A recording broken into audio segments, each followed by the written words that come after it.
혹시 저를 아시는 분 계시나요? 혹시 제가 아들이 하나, 딸이 둘이 있습니다. 그 둘째가 딸인데 따라오려고 하는 거를 제가 못 따라오게 했습니다. 왜냐하면 아는 사람이 없어야 좀 뻥을 치고 가도 전혀 이게 문제가 안 되거든요. 그래서 따라오려고 굉장히 애를 쓰는 걸 제가 띄워놓고 왔습니다. 한 10년 전인가요? 저희 막내가 또 딸입니다. 그 딸이 지금 재수를 하고 있는데 그 아이가 초등학교 한 3학년쯤 됐을 겁니다. 집에서 CTS를 같이 열심히 보고 있었습니다. 그런데 그 딸아이가 갑자기 이렇게 이야기를 합니다. 아빠, 나 저 교회 가고 싶어. 이게 충격이잖아요. 아빠가 교회 목사인데. 그분이 한국에서 굉장히 유명한 목사님이십니다. 그리고 몇 년 전에 제가 또 묻습니다. 야, 너 아직도 그 교회 가고 싶어? 그때면 뭐라고 말하는가 하면 아빠 그때는 초등학교 3학년이잖아요. 안 들리십니까? 이제 설교할 때는 들리실 거예요. 제가 좀 소개를 좀 하겠습니다. 저는 기독교 대한선교교회에 소속이 되어 있습니다. 그리고 목회를 하다가 한 8년 전부터 군인교회에서 군인들하고 목회를 하고 있습니다. 보통의 군인교회들이 군종 목사들이 많이 부족하기 때문에 군인교회는 1000교회가 되는데 군종 목사들은 한 250명 정도밖에 안 됩니다. 그래서 나머지 교회의 목회자들이 모자르죠. 그 빈 곳에서 제가 목회를 하고 있습니다. 주일날 예배하고 성경 공부하고 수요일날 또 성경 공부하고 평일에 가서 병사들 상담하고 거의 매일 출근하다시피 하면서 하고 있습니다. 그래서 제가 군인들하고만 8년을 설교를 했습니다. 그러니 여러분이 익숙하지 않겠죠, 제가. 왜냐하면 22살입니다. 평균이 22살. 그 병사들하고 제가 설교를 하다가 여기 평균 연령 63세라고 하시더라고요. 이거는 이게 어떻게 얘기가 되겠습니까? 그리고 제가 이렇게 큰 예배당에서 예배를 한 적이 없습니다. 제가 제일 많이 앉아있던 성도들 숫자가 한 350명 정도. 예배당은 이거에 한 1층에 한 3분의 1 될까요? 이게 사실은 제가 적응이 잘 안 되고 있거든요. 그리고 제가 목회를 하고 있지만 제가 그 사람들 앞에 서는 것이 사실은 굉장히 부담스러운 사람입니다. 제가 떨고 있다고 하면 여러분들 안 믿으시죠? 근데 제가 굉장히 떨어요. 나중에 이제 예배 끝나고 아시겠지만 제 손이 지금 혈액순환이 안 돼가지고 굉장히 찹니다 지금. 그리고 제가 설교 부탁을 받은 게 사실은 2년 됐습니다. 2년 됐는데 강전사님을 그때 2년 전에 만났고요.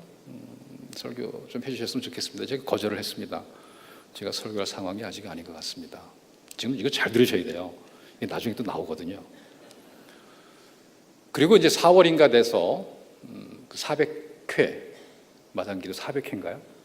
그때 이제 통화를 할 일이 있어서 제가 말씀을 드렸습니다. 전사님, 제가 이제 설교를 해도 될 것 같습니다. 그리고 이제 지금 설교를 하러 왔죠. 이제 2년 걸렸거든요. 나중에 얘기 또 나옵니다. 만약에 제가 2년 전에 설교를 하러 왔다면 여러분은 후회를 하셨을 것입니다. 근데 모르죠. 제가 그때 무슨 설교를 했을지 모르니까. 왜냐하면 그때 만약에 제가 설교를 했으면 아마 여기 폭탄을 던지고 갔을지 몰라요. 근데 지금은 여러분에게 폭탄이 필요하지 않은 시기거든요. 그래서 전사님이 저한테 2년 전에도 그렇고 얼마 전에도 그렇고 좀 위로해드렸으면 좋겠다. 그 말씀을 2년 전에도 하셨고 얼마 전에도 하셨어요. 그래서 제가 그것을 좀 새기고 그렇게 설교를 준비를 했습니다. 그리고 또 한 가지, 제가 설교를 하러 온 이유가 이제 이거는 여러분들 앞에 제가 서는 거고, 제가 군대에서 목회를 하다 보니까 아쉬운 점이 있어요. 그게 뭔가 하면 재정적인 아쉬움이 있습니다.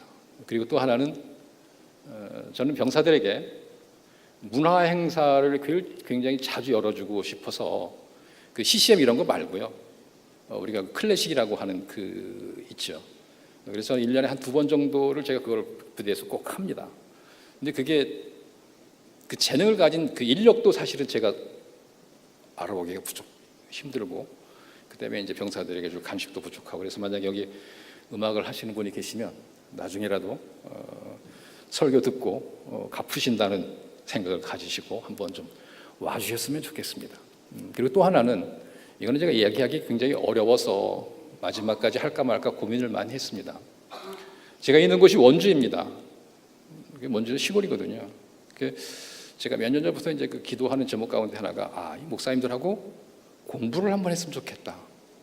근데 공부하려고 하다 보니까 이게 그냥 되는 게 아니에요. 그래서 아직 기도만 하고 있는데, 그래서 준비가 되는 대로 제가 한 10여 명 정도 같이 모여서 공부를 하려고 하고 있습니다. 그래서 그것도 여러분들이 한번 기도해 주셨으면 좋겠습니다. 그리고 제가 이제 군대에서 군대 목회를 하고 있으니까, 여러분 요즘 그 군복무 18개월이 우리나라에 굉장히 이슈잖아요, 그죠? 여러분 18개월은 안 됩니다. 18개월 안 돼요. 그거는 여러분 불가능합니다.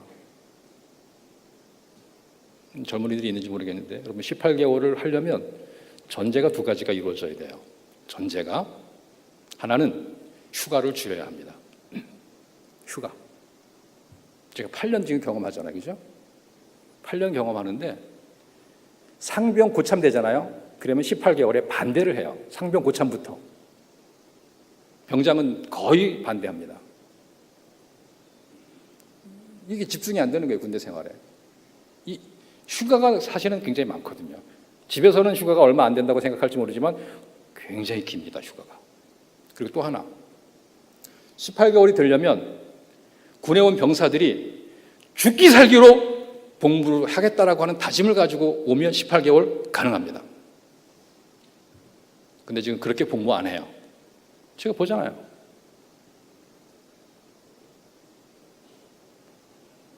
현실을 어느 정도 파악하고 이야기가 돼야지, 현실의 파악이 제대로 되지도 않은 상태에서 18개월 하겠다? 이거는 얘기가 안 되는 거예요. 저는 지금 현실을 얘기하는 거예요. 18개월이 이루어지기 위한 전제, 휴가 줄이고, 또 뭐죠? 성실하게 복무하면 가능해요. 근데 그게 지금 안 되고 있거든요. 자, 이제 여기까지는 그냥 일반적인 얘기를 하고 설교를 시작하겠습니다. 12시까지 끝내달라고 간곡히 부탁을 하셨기 때문에 12시 안 넘기고 끝내겠습니다. 지금 제 손에 설교가 2가지가 있습니다. 하나는 이 설교, 하나는 이 설교. 어떤 거 할까요?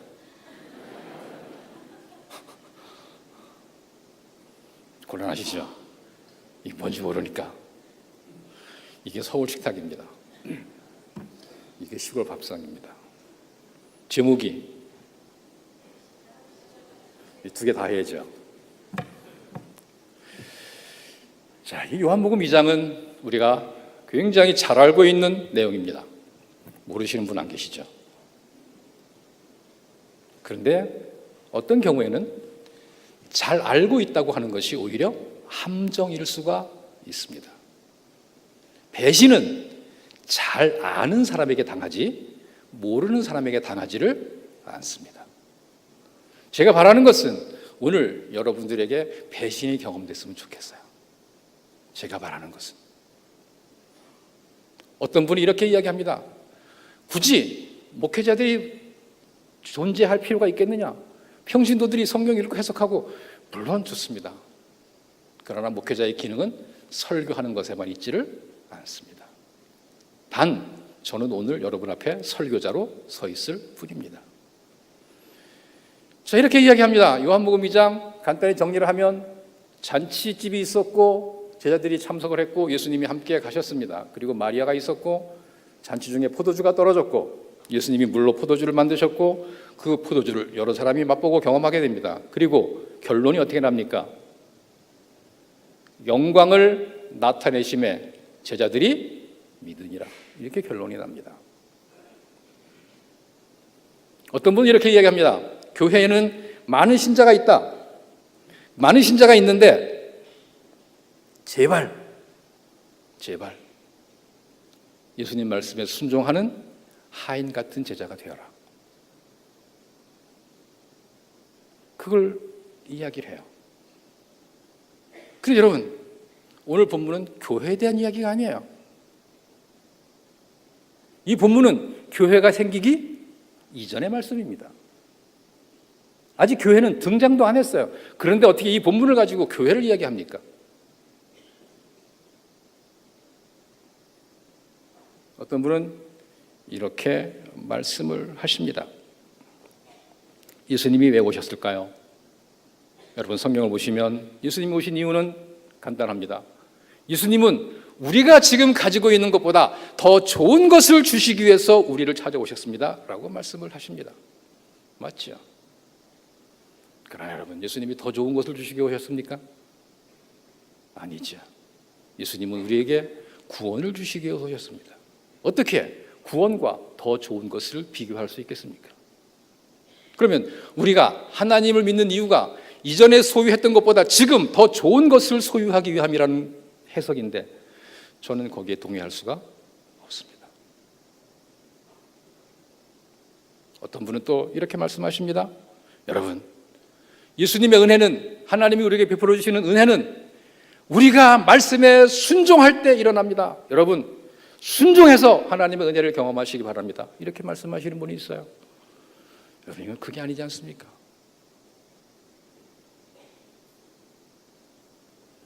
어떤 분은 또 이렇게 말씀하십니다. 여기 때가 나오거든요. 때. 마리아와 예수님이 대화하는 도중에 때를 이야기를 합니다. 근데 어떤 분이 이렇게 말씀을 하십니다. 여러분, 이 때는 지금이 아닙니다. 요한복음 17장 1절을 보면, 아버지여 내가 때가 이르렀사오니 아들을 영화롭게 하사 아들로 아버지를 영화롭게 하게 하옵소서. 바로 십자가를 앞에 놓고 말씀하시는 거죠.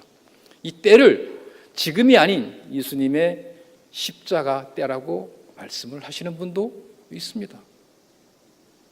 이건 나중에 제가 또 설명을 다시 한번 하겠습니다. 그리고 어떤 분이 이렇게 말씀하십니다. 여러분, 여기서 포도주는 예수님의 보혈입니다. 왜냐하면 마태복음 26장 28절에 보니까 이것은 죄사함을 얻게 하려고 많은 사람들을 위하여 흘리는 바 나의 피 곧 언약의 피니라. 이게 최고의 만찬에서 나온 얘기예요. 그러니까 그때 포도주와 이 요한복음 2장에 나온 포도주를 같이 취급하는 거예요. 여러분, 이건 아닙니다. 나중에 설명할게요. 또 어떤 분이 이렇게 말씀하십니다. 처음 포도주가 있고 나중 포도주가 있다. 처음 포도주는 불완전한 포도주, 나중 포도주는 완전한 포도주. 처음 포도주는 짐승이 흘린 피, 불완전한 피, 나중에 포도주는 완전한 피, 예수님이 흘리신 피로 해석하시는 분도 있습니다. 제가 왜 지금 이렇게 말씀을 드리는가 하면, 제가 오늘 본문을 설교하기 위해서 인터넷 들어가서 검색을 했습니다. 문서로 된 거 몇 개 검색을 했고, 유튜브에 동영상 나온 거, 서울에 있는 유명한 목사님 설교하신 거 제가 쭉 다 들었습니다. 이걸 여러분에게 지금 확인시켜 드리는 거예요. 왜냐하면 서울 밥상이니까. 서울 식탁이에요, 이게 지금. 여러분, 서울 사시잖아요. 이게 서울 얘기를 지금 하고 있는 거예요. 서울 얘기를 하고 있는 거예요, 지금. 그래서 제가 이걸 모르는 상태에서 만약에 설교를 제가 하잖아요. 그럼 여러분이 목사님은 다른 목사님이라고 설교를 이상하게 해석하시네, 이렇게 말씀을 하실 거라고요. 제가 그걸 알아요. 그래서 지금 하는 거예요. 자, 그럼 이 본문은 도대체 무슨 얘기일까요? 요한복음 1장에 이렇게 말씀하십니다. 영접하는 자 곧 그 이름을 믿는 자들에게는 하나님의 자녀가 되는 권세를 주셨으니. 그리고 예수님이 제자들을 부르십니다. 그리고 요한복음 3장에 가면 물과 성령으로 거듭나는 이야기가 나오면서 그 다음에 예수님이 들려야 하겠다라고 말씀을 하십니다. 그러면 영접하는 자 곧 그 이름을 믿는 자들에게 하나님의 자녀가 되는 권세를 주시는데, 그것을 예수님을 따르는 제자들이 과연 믿겠느냐 하는 거예요. 왜냐하면 땅의 일을 말해도 믿지 않는데 하물며 하늘의 일을 말하고 있는데 그것이 믿어지겠느냐 하는 겁니다. 그래서 예수님이 영접해야 구원을 받는데 이 사람들이 구원을 받게 하려면 영접을 시켜야 돼요. 무슨 수로? 나에게 있는 하나님의 능력을 제자들에게 보여줘야 되는 거죠. 그래서 이분은 진정 하나님이 함께 하시는구나, 이분은 진정 하나님의 아들이시구나, 이거를 확인시켜줘야 되는 거예요. 그 때가 온 거예요. 잔치집에 열심히 잔치를 즐기고 있습니다. 그런데 포도주가 떨어졌어요. 마리아가 이야기합니다. 포도주가 없다. 포도주가 없다는 이야기는 어떻게 하라는 거야? 당신은 하나님의 아들이지 않습니까? 그러니까 빨리 포도주 문제를 해결해 달라고 이야기를 합니다. 예수님 말씀하십니다. 내 때가 아직 이르지 아니했다. 그럼 이 때라는 건 도대체 어떤 때입니까? 그리고 곧 이어서 나오죠. 곧 이어서 뭐라고 나옵니까? 4절에 내 때가 아직 이르지 아니하였나이다 하는데 5절에 바로 어머니가 하인들에게 이르되 너희에게 무슨 말씀을 하시든지 그대로 하라 하니라. 성경은 지면이죠. 그렇죠? 성경은 지면입니다. 평면이에요. 우리가 아까 이 성경을 1절부터 11절까지 읽었는데 얼마나 걸렸을까요? 불과 30초 넘어갔을까요? 30초 안에 성경을 읽었어요. 그러면 실제 성경이 1절부터 11절까지 이 기록되어져 있는 이 성경의 이야기가 시작하면서 끝날 때까지 실제 상황에서 걸린 시간은 얼마일까요? 혹시 아들 장가 보내신 분, 결혼식 시작했어요. 가서 음식 먹을 때까지, 음식 다 먹을 때까지 얼마나 걸릴까요? 우리나라 기준으로 적어도 1시간 이상, 그렇죠? 1시간 이상 걸리 적어도. 그러면 이게 지금 1시간 이상이 아니에요. 이거는. 자, 우리는 식당 가서 밥을 먹잖아요. 그래도 시간이 걸리는데 이거는 그 집에서 먹고 마시는 거예요. 집에서. 그러면 이게 1시간인지 2시간인지 한나절이 지난지 모르는 거죠. 실컷 먹고 잔치를 즐기다 보니까 포도주가 떨어진 거예요. 그러면 4절에서 포도주가 떨어졌고 5절에서 뭐라고 말씀하시는지 그대로 하라까지 걸리는 시간은 또 얼마일까요? 정답은 없지만 우리가 성경에 읽는 것처럼 내 때가 아직 이르지 않았습니다. 바로 마리아가 순종해라 이렇게 하셨겠어요? 아니잖아요. 포도주가 떨어졌어. 그러면 어떻게 합니까? 주인이, 여러분 잔치하다가 음식이 떨어져서 어떻게 하시겠어요? 전화, 그 다음에 마트로 들고 뛰죠. 그래서 그 동네 거 싹 쓸어오고 안 되면 택배 시키고 하잖아요. 그죠? 해볼 때까지 해보는 거예요. 그러니까 예를 들어서 포도주가 떨어졌어요. 그러면 편의점으로 달려가는 거예요. 그죠? 근데 모자라. 또 다른 편의점으로 달려가는 거예요. 다 모으는 거예요. 떨어졌어요. 이제 더 이상 어떻게 할 방법이 없는 거죠. 그때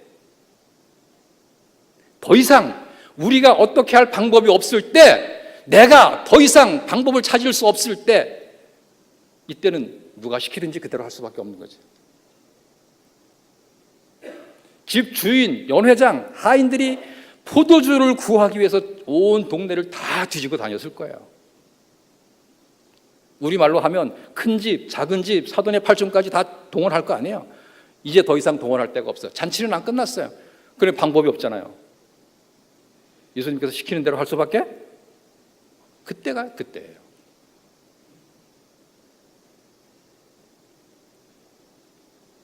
그때가 그때예요. 제가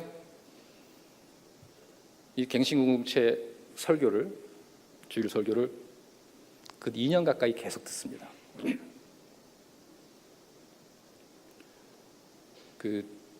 그동안에 소란스러웠던 거 알고 있어요. 설교할 때 소리친 거 알고 있어요. 왜? 다 나오니까. 예? 다 나오잖아요.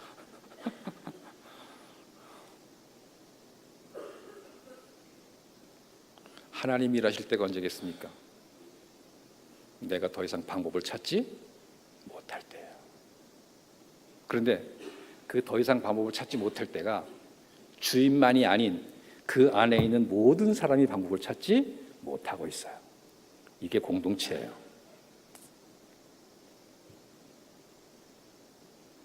자, 그러면 성경을 조금 더 뒤로 넘어가면 오병이어의 사건이 나오죠. 오병이어의 사건도 마찬가지예요. 주님, 우리가 도저히 떡을 구할 수 있는 방법이 없습니다. 없는 거예요. 우리가 가지고 있는 돈을 가지고 빵을 사올지라도 사올 수가 없습니다. 그럼 이제 어떻게 하는 거예요? 방법이 없으니까. 예수님이 시키는 대로밖에 못하는 거예요. 그게 때예요. 그 다음에 저 뒤로 넘어가면 요한복음 21장에 보면 이 실망한 제자들이 다시 고향으로 돌아가서 물고기 잡다가 새벽에 예수님이 배 오른편에 그물 던지라 하는 거 나오죠. 예수님이 언제 그물을 오른편에 던지라고 말씀하시는가 하면 이 사람들이 더 이상 아무것도 할 수 없고 이제 철수하는 거예요.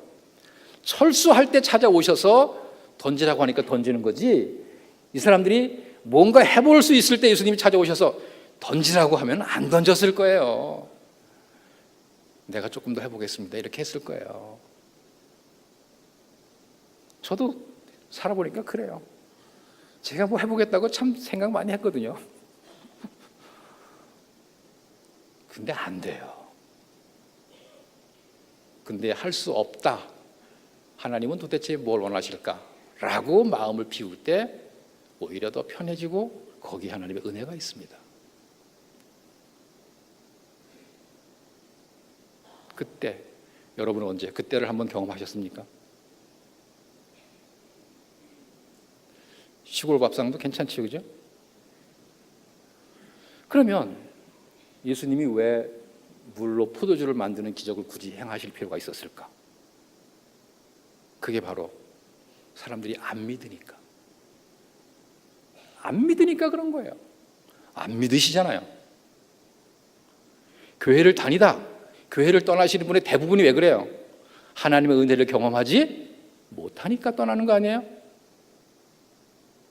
하나님의 은혜를 경험하는 사람은 고난이 와도 붙어 있습니다. 핍박이 와도 견뎌냅니다. 은혜가 없기 때문에 떠나는 거예요.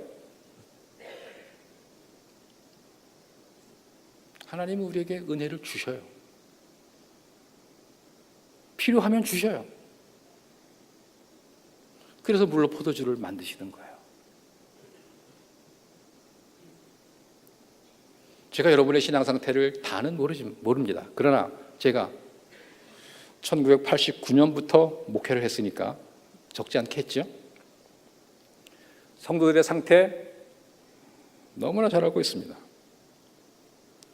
교회 공동체가 있지만 그 공동체의 모든 성도들의 신앙의 수준이 같지를 않아요.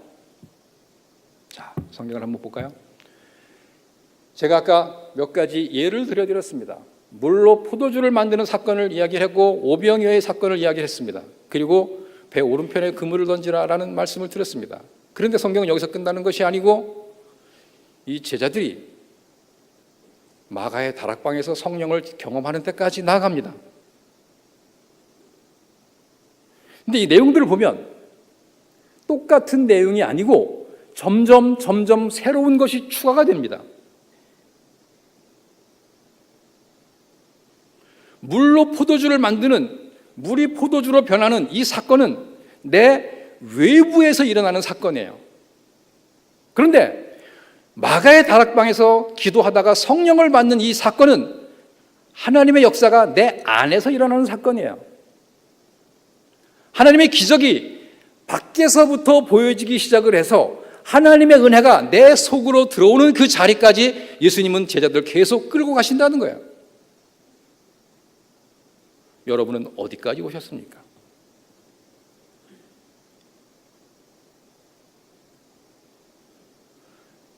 물로 포도주를 만드는 사건, 오병이어의 사건까지 가룟 유다도 있었겠죠.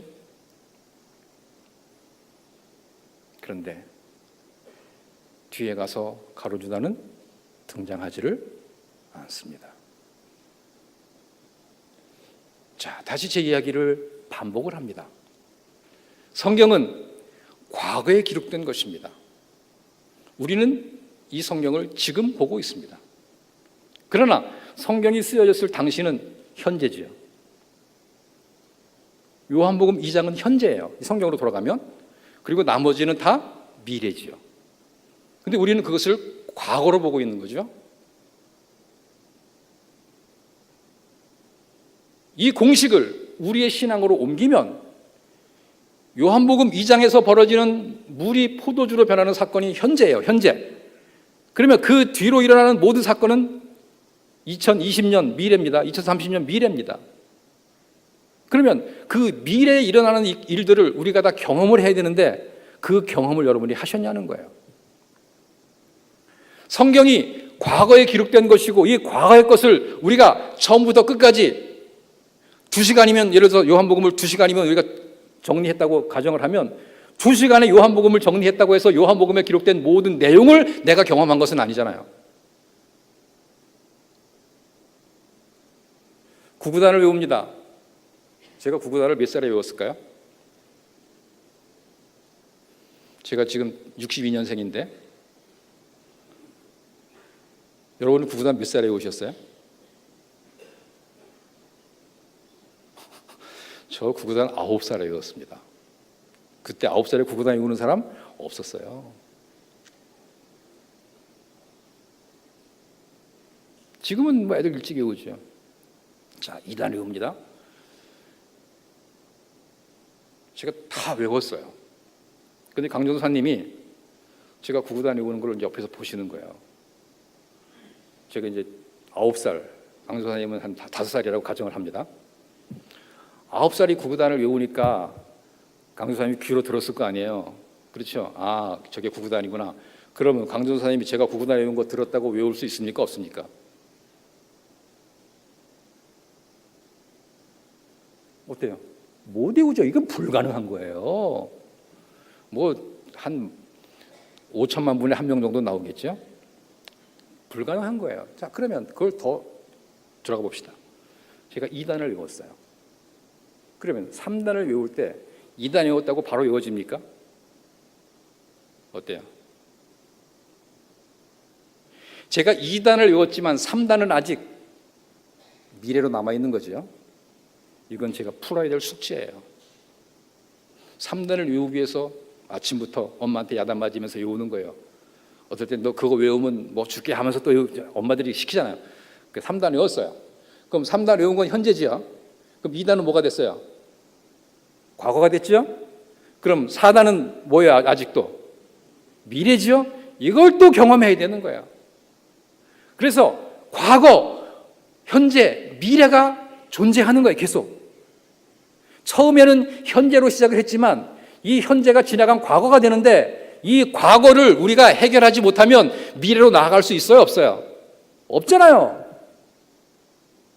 근데 우리는 왜 과거를 해결하지 않고 현재에 있으면서 미래로 나아갈 수 있다고 착각을 하냐 그거예요. 2단을 외우는 사람이 3단을 외울 수 있고 3단을 외워야 4단으로 갈 수 있는 거지 2단, 3단을 못 외운 사람이 7단을 외우고 있다고 하면 외울 수는 있어요.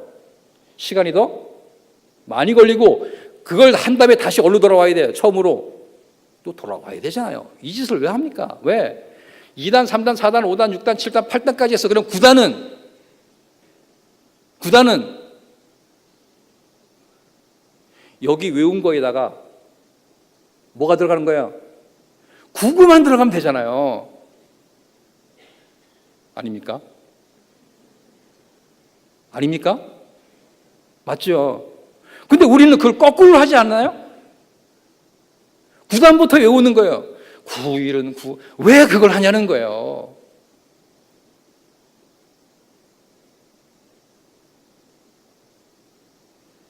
성경을 통해서 우리에게 보여주는 게 그거 아닐까요? 야, 와라. 내가 하나님 자녀 만들어 주겠다. 나를 믿어야 돼. 내가 보여줄게. 근데 그것만 가지고 안 돼. 떡만 가지고 안 돼. 뭐가 있어야 돼? 말씀이 있어야 돼. 말씀만 가지고 안 돼. 물과 성령으로 거듭나야 돼. 내가 너희에게 이거 주는 것만 가지고 되는 게 아니야. 내가 너희를 위해서 죽어야 돼. 죽는 걸로 끝나는 게 아니야. 내가 다시 살아야 돼. 내가 다시 사는 걸로 끝나는 게 아니야. 너희들에게 성령이 채워져야 돼. 2단에서 3단 가는 거 아닙니까? 그래서 결국 9단에 가야 9구단이 완성되는 거죠. 세상에 어느 바보가 나는 5단까지 다 했어. 그래 난 9구단 다 한 거야. 바보지요. 세상에 둘도 없는 바보입니다.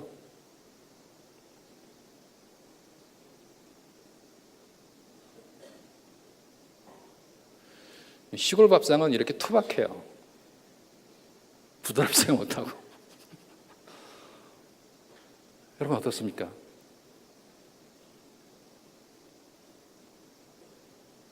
어디까지 오셨어요?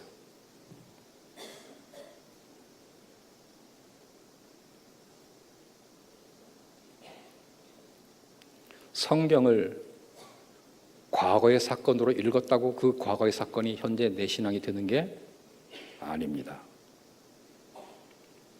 성경은 과거지만 내가 그 성경을 읽을 때는 현재로 읽혀져야만 합니다.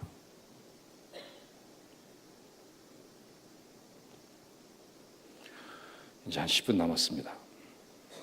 정리를 한번 해야 되겠죠? 자,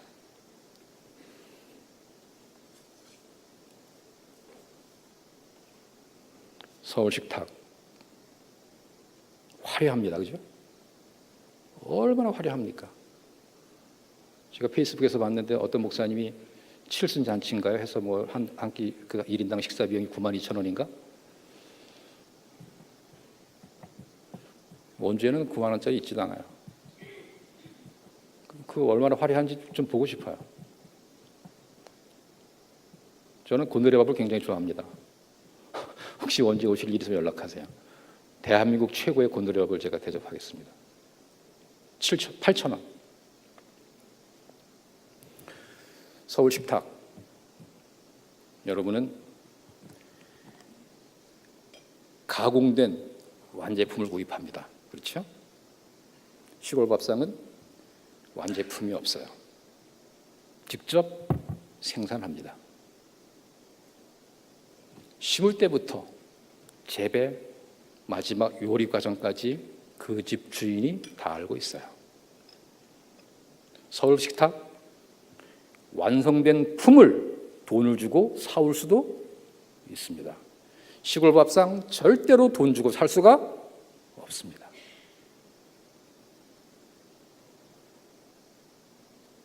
서울 식탁, 현재 눈에 보여지는 것만 알아요. 그렇죠?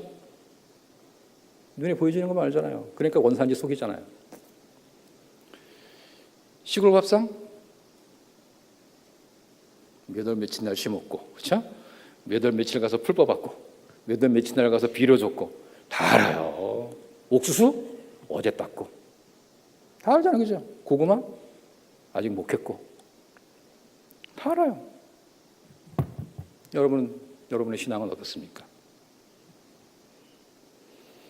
자, 5만 원권하고 1,000원짜리 PPT를 한번 볼까요? 이게 얼마입니까? 얼마예요? 5만 1,000원입니다. 여러분, 5만 1,000원이 있습니다. 뭘 할 수 있을까요?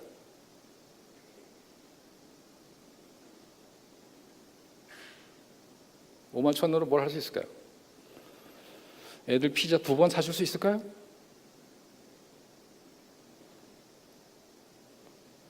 커피 몇 번 마실 수 있을까요?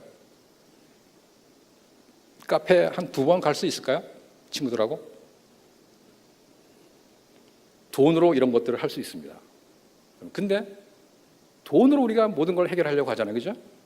돈이 있으면 차도 살 수가 있습니다. 돈 있으면 비행기도 살 수가 있습니다.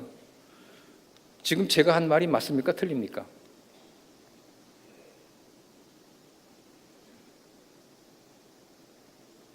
저 같은 설교 스타일을 여러분 처음 보실 거예요, 지금.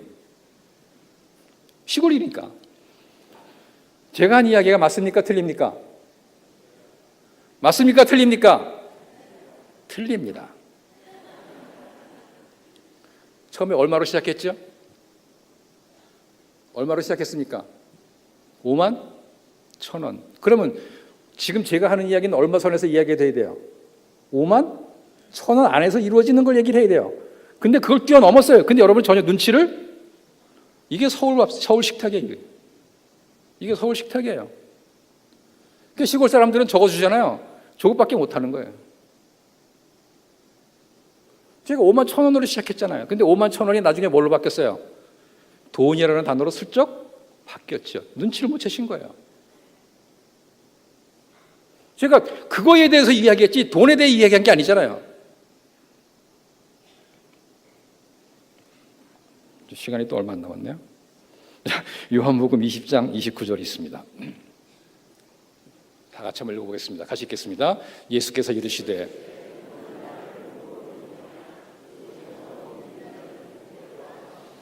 이거 부활절 때 많이 하는 거죠. 여러분 저 의미를 알고 계십니까?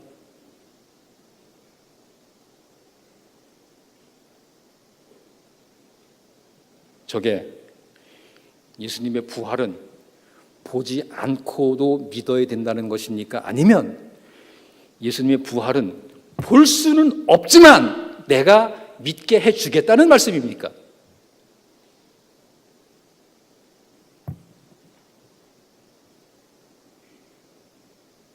설교 좀 더 해도 괜찮을 것 같은데? 혹시 원하시지 않으면 제가 그만둘 수도 있습니다. 조금만 더 해도 되겠죠? 이러면 제가 전도사님과 약속을 어기는 건데. 저 이야기는 우리는 보통 보지 않고도 믿어야 된다라고 이야기를 합니다. 그렇죠? 그럼 성경으로 들어가 볼까요? 예수님이 승천하신 이후에 예수님을 볼 수 있습니까? 없습니까? 있습니까? 없습니까? 없잖아요. 예수님을 볼 수 없는 게 성경적인 진리예요. 볼 수 없는 걸 어떻게 믿어요? 아까 포도주 얘기했죠. 사람들은 안 보면 안 믿어요. 그럼 결국 이 말은 무엇인가? 안 보고도 믿어라 얘기가 아니라 나를 너희가 볼 수 없다. 볼 수 없다. 그렇지만 너희가 한번 믿어봐라. 그러면 내가 믿을 수 있게 무엇인가를 너희에게 주겠다.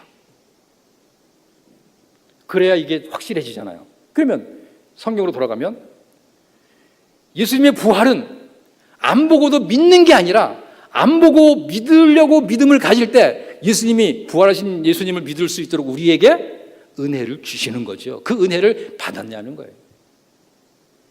그걸 우리는 흔적이라고 해석을 해도 틀리지 않을 것입니다.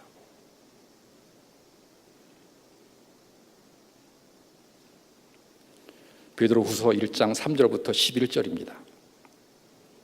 베드로후서 1장 3절부터 11절 다 같이 한번 읽겠습니다. 그의 신기한 능력으로 생명과 경건에 속한 모든 것을 우리에게 주셨으니 이는 자기의 영광과 덕으로서 우리를 부르신 이를 알므로 말미암음이라.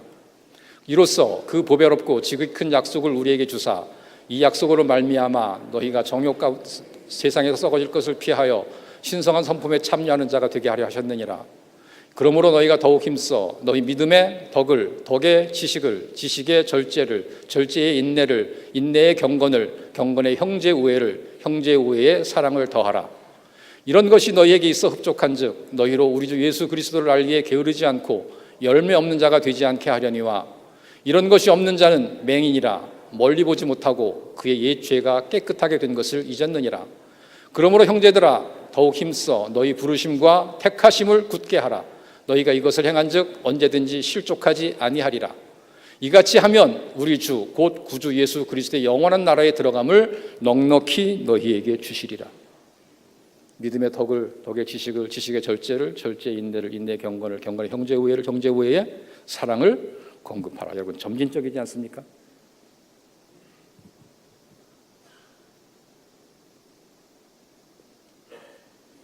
이제 정리를 하겠습니다. 여러분, 우리 모두는 말씀을 가지고 있습니다. 근데 제가 여러분에게 부탁합니다. 말씀으로 다른 사람을 설득하려고 하지 마십시오. 여러분 자신이 말씀에 설득당하시기 바랍니다. 한국교회가 말씀으로 다른 사람들을 설득하는 데 너무 익숙해져 있어요. 설교가 말씀으로 여러분을 설득하는 게 아니에요. 이 말씀에 내가 설득당하고 이 당한 것을 여러분에게 전달하는 거예요. 그러니까 이게 세련될 수가 없는 거예요. 제가 서울에 살았다면 굉장히 세련됐을 거예요. 근데 세련될 수가 없어요. 제가 사실은 여기 오려고 생각을 많이 했어요. 이 미장원 미용실 가서 자른 거거든요. 그래서 이게 시골에 가면 이름이 미용실이 많아요. 그래서 제가 특별히 가다 보니까 이름이 뭐라고 붙었는가 하면 헤어 샹떼라고 붙었어요. 거기 잘랐어요. 그럼 서울 갔잖아요, 그죠?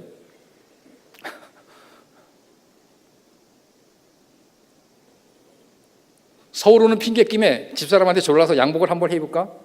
하다가 말았어요. 왜? 그게 중요한 게 아니니까. 근데 이게 양복 좋은 거예요. 근데 왜 이렇게 양복이 됐는지 모르겠어요. 저한테 안 맞아요. 사실 커요. 근데 이 맞춘 거거든요. 제가 왜 바보짓을 했는지 모르겠어요. 이게 20년 된 거예요. 그때보다 제가 살이 빠졌겠죠, 그죠? 여러분, 말씀에 설득 당하시기 바랍니다. 제가 한 가지만 여러분에게 비유로 말씀을 드리겠습니다. 제가 여기 오는 주소를 몰라서 전사님에게 주소가 어떻게 됩니까? 라고 이제 문자를 보냈어요. 답장이 왔습니다. 이제 그 주소를 가지고 얼마나 걸리나 검색을 했어요. 티맵 들어가서도 보고 다음 들어가서도 보고 어느 게 더 빠른가 이제 봤습니다. 몇 번을 아침에도 확인해보고, 왜냐하면 시간마다 상황이 다르니까요. 저녁에도 확인을 해보고 주일날도 확인을 해보고 확인을 해봅니다. 그리고 어제인가요? 어제 제가 마지막으로 주소가 이게 맞습니까? 라고 확인을 했습니다. 그래서 전사님이 맞습니다 라고 답장이 왔어요. 근데 여기에 묘한 반전이 있습니다. 여러분 여기 주소가 어떻게 되죠? 서초동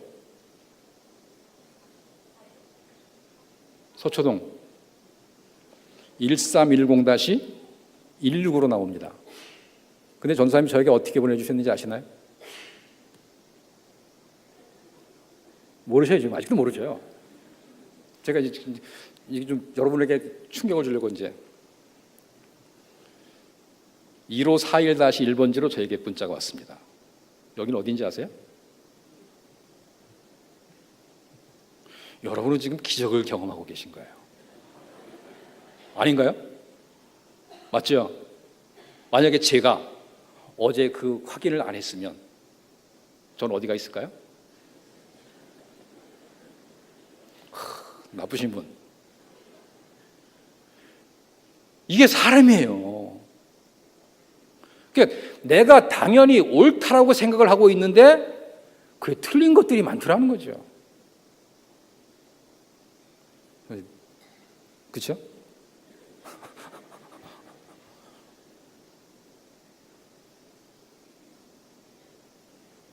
그러면 교회가 이렇게 되는 건 누구 책임일까요?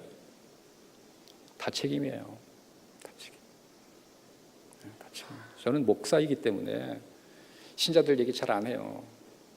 제가 지금 설교가 여러분 얘기 같지만 사실 제 얘기하는 거예요. 우리 목사들 얘기하는 거예요. 자, 마지막으로 사진 하나 볼까요? 이게 뭔가요? 이게 뭐죠? 설마 저거를 설교에 써먹을까? 제가 여기 관심이 굉장히 많아요. 그래서 전사님하고 제가 많은 얘기를 사실은 2년 전에 했었는데, 여러분 혹시 그 400회 기념할 때 제 이름 못 보셨나요? 기억이 안 나시죠? 나중에 한번 확인해 보시기 바랍니다. 여러분, 이 교회의 머리는 누구라고요? 그럼 우리가 왜 잘못됐어요? 머리가 잘못됐기 때문에, 그죠? 머리가 잘못됐기 때문에. 머리가 잘못된 건 누가 잘못된 거예요? 예수님이 잘못된 거잖아요, 그죠? 그러니까 사실은 교회의 머리가 예수님이 아닌 거죠. 다른 비슷한 예수님이죠, 그죠? 예수님과 비슷하신 분이 교회의 머리가 되어 있는 거죠. 그러면 머리가 있는데 머리가 잘못되면 그 밑에 있는 모두가 잘못되는 거죠. 그게 공동체예요. 이제 정리하겠습니다.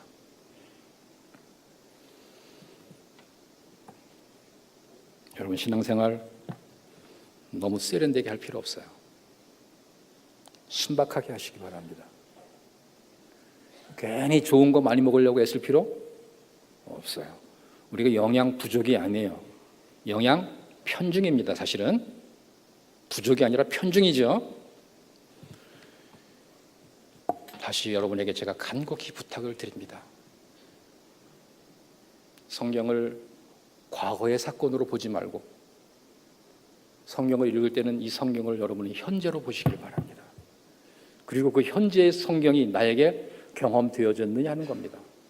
그리고 그것이 경험되어졌을 때 다음 단계로 가셔야 됩니다. 이게 경험되어져 있지 않은데 다음 단계로 가는 건 흉내를 내는 겁니다. 이건 논리적인 신앙입니다. 이건 지식적인 신앙입니다. 아까 제가 구구단 예를 들어드렸죠? 제가 구구단을 다 외운다고 옆에서 강전사님이 들었어요. 그게 전사님께 되는 게 아니에요. 그거 하나 외우고 다음으로 넘어가려면 얼마나 엄마에게 야단을 맞고 잔소리를 받습니까? 그죠? 하고 싶은 거 참아야 돼요. 그러면서 다음 단계로 넘어가는 거예요. 그 고통을 여러분이 이겨내시기 바랍니다. 요한계시록 2장, 3장 7교회 나오죠? 7교회에 나오는 성경을 내용을 읽어보면 공통적으로 들어간 단어가 뭔가 하면 이기는이라는 거예요. 이기는 교회, 이기는 교회, 이기는 교회. 여러분, 이기기 위해서는 고통이 있습니다. 이기기 위해서는 인내해야 됩니다. 이기기 위해서는 참아야 됩니다. 이기기 위해서는 버릴 때도 있습니다. 여러분, 이기시기 바랍니다. 이기시기 바랍니다. 그래서 저는 여러분에게 오늘 서울 식탁과 시골 밥상을 드리고 갑니다. 이제 남은 건 여러분이 선택하시는 거예요. 그렇다고 서울 식탁이 다 나쁘다는 건 아니죠. 분별하라는 얘기입니다. 여러분, 어떻게 하시겠습니까?